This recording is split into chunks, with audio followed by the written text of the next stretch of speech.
Hi, my name is Abigail Wirtz, and today I want to talk about economic inequality in Costa Rica. So in 2018, Costa Rica was named the happiest country in Latin America.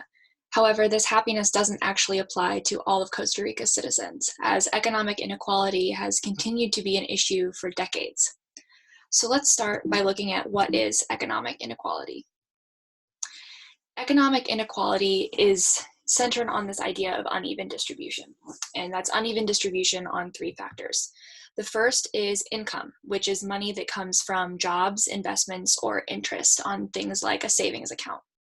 Second is inequality in pay, which is specifically money that comes from jobs and employment.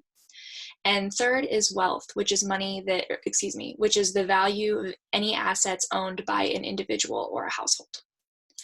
So when we're analyzing economic inequality, one of the common metrics that's used is the Gini coefficient. The Gini coefficient is a globally used and standardized metric that allows you to compare inequality across different countries and currencies and cultures. So using the coefficient, every country is assigned a score between 0 and 1. A score of 0 would be the best score, meaning no inequality, and a score of 1 would be total inequality, or one person is in possession of all the resources. So now let's take a look at what economic inequality currently looks like in Costa Rica. So on the left, listing off some statistics, you see that Costa Rica has a Gini coefficient of 0.48. Now, while this may not seem too terrible, it's in its ranking, this places it as one of the more unequal countries in the world. And for comparison, the US has a Gini coefficient score of 0.39. Additionally, Costa Rica has a relatively high poverty rate at 20.4%, and their poverty rate has circulated somewhere in between 20 and 25% for the last 20 years, indicating that federal policy hasn't been able to cause any significant reductions in this area for quite some time.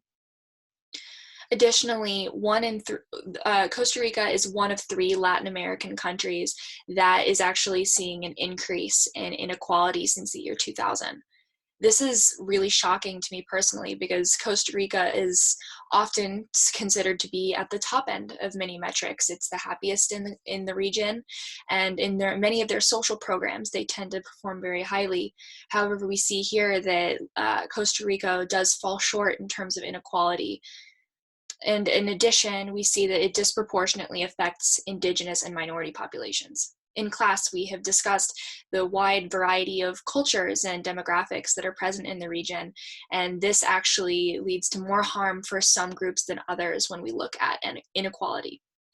And on the right, I'd like to direct you to this chart that you see, where we have a rather alarming statistic that shows that 54% of all income is held by the richest 20% in Costa Rica, and that was in 2017. So now that we've analyzed the current state in Costa Rica, let's take a look at what has been done to try to remedy the issue. One of the notable policies that was put in place, or initiatives that was taken, took place in 2016 when the Costa Rican government signed a national pact with the UN in Costa Rica. So this pact committed them to meeting the UN's Sustainable Development Goals, which are shown in the image on the right. It also had them commit to evaluating and reporting on the progress that they made as they created policies to achieve those goals. So this was a really promising look, a really promising show of force from the government that they were going to take a step up and try to remediate these issues. However, a later UN assessment found that there was still much to be done. And in fact, the UN had to make more recommendations on how the government could further adapt their policy to promote more sustainability for all Costa Ricans.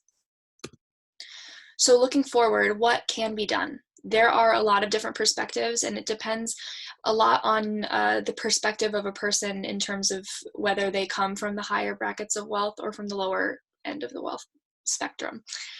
So there are 3 main approaches that I've outlined here. The first is progressive taxation. This is taxes that are placed on wealthy individuals and corporations that allows the government to redistribute their wealth through various public services. Additionally, there are some who believe that it's best to look to other successes.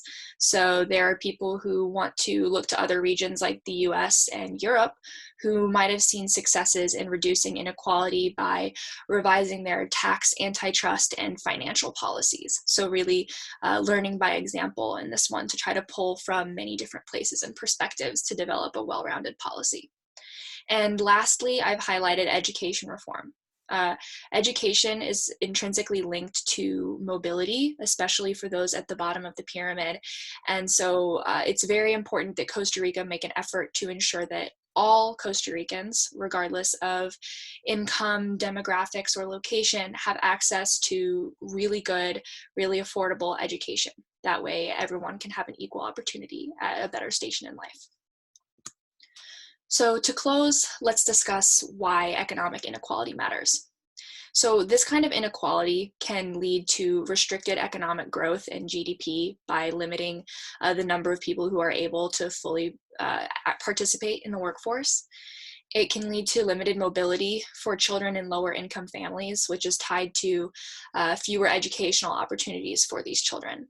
So because children have less access to school, they are restricted in the job opportunities that are available to them later. And this goes back into that cycle of affecting GDP as well. Additionally, income inequality can lead to increases in both violent and nonviolent crime, which not only decreases quality of life for Costa Ricans, but also places a higher burden on the government as they then have to control and attempt to fix some of those crime issues. So to pull it all together, I would like to point out that while it's easy to think that income inequality and economic inequality affect those only at the bottom of the pyramid, this really isn't the case. Economic inequality is a systems problem, and it hurts everyone. Costa Rica has much to offer the world and its people specifically. As the happiest country in Latin America, it is fully capable of developing policy that will provide that happiness to all citizens and lead the country into a new chapter. Thank you.